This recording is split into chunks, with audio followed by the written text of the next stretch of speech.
So now that we have them all together, I'm just going to give my first impressions and thoughts about each of them. I can kind of collect a whole bunch of them together because they do have a couple of features in between that kind of, make sense.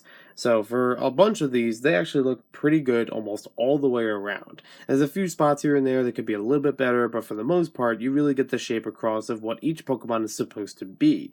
As far as stances go, you basically have directly on a stud, like these two, Grubbin and Fomantis. You have ones that have a base to them, or some kind of stand, like Magikarp and Zubat, like a little clear thing on the back of them that it's actually pretty good, so they can get a flying or floating pose out of them. And then you have ones like Crabrawler and Paras, which are a little more troublesome to stand onto something, especially on top of the Pokeball, because it's very rounded. But they have these little feet, so you could pose them around a whole bunch of different ways. That is one thing that's good about these two in particular. They have a bunch of feet articulation, even along the ends of the feet, so you could really get some nice poses out of it, and a lot of small ball joints throughout all of these that really help them to shape together, and get some interesting poses out of them, even among each other. Sometimes you have to pop them off and reattach them in another direction in order to get that, other bit of articulation across, but it still works for the most part very well. They do have some nice printing along different pieces, and they do reuse pieces a few times throughout each of them. They may look particular to certain models by the shape of them, but they actually do work very nicely. For example, the parts on Magikarp are actually parts of the trees around Ivysaur. So, cool things like that to see every so often.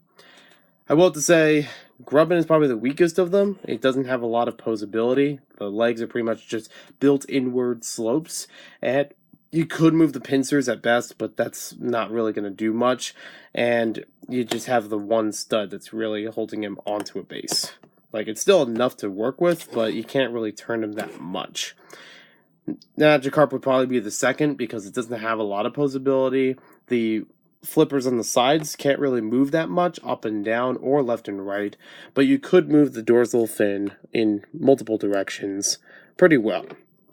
The rest of them work pretty fine. This one also is a little bit smaller for posability and stationary movement.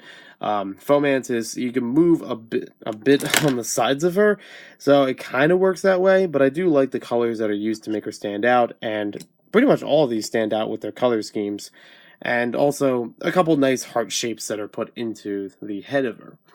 As far as Ivysaur goes, he does have this little scenery and a Pokeball on his own to build, which is actually pretty cool. He does have a whole bunch of ways to pose around, mostly through the hind legs and a little bit on the front legs. You can even turn these inward so you can get more posing out of it, because there's like an extra joint in here per se, so it can even move a little bit more than that. But it's all very nicely printed along all of these as far as the parts go, in just the right areas that it needs to cover the Pokemon's accuracy. Also does have some nice shape for some of them, like again with Ivysaur, just a very rounded look to him. And yeah, it actually works very well, so you could get some couple poses out of him. You can't move the head though. It's not really gonna like turn up and down or anything like that. It's kind of just fixed into place the way they assembled it. And you do have the fronds that you can move on the back of him. You can move the leaves around a bit. By natural manufacturing of them, they've been very curved, but vines kind of work like that on Ivysaur anyways, so it's not too bad. It's just that you can't really get them to stretch outward that far beyond Ivysaur if you wanted to get any sort of action or like, they're attacking an opponent or something. But it still looks pretty good for all that. The scenery also comes together nicely. It does have some nice, shape to it, and a couple of rocks here and there to give it some more background. I do like how the trees are done in here. Kind of simple, but kind of effective to get the leaves across. And also the Pokeball is a nice touch in there as well.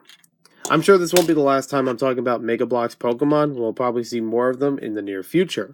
Thank you for watching this video. Hope you guys enjoyed it, and leave your thoughts about these Pokemon in the comments down below.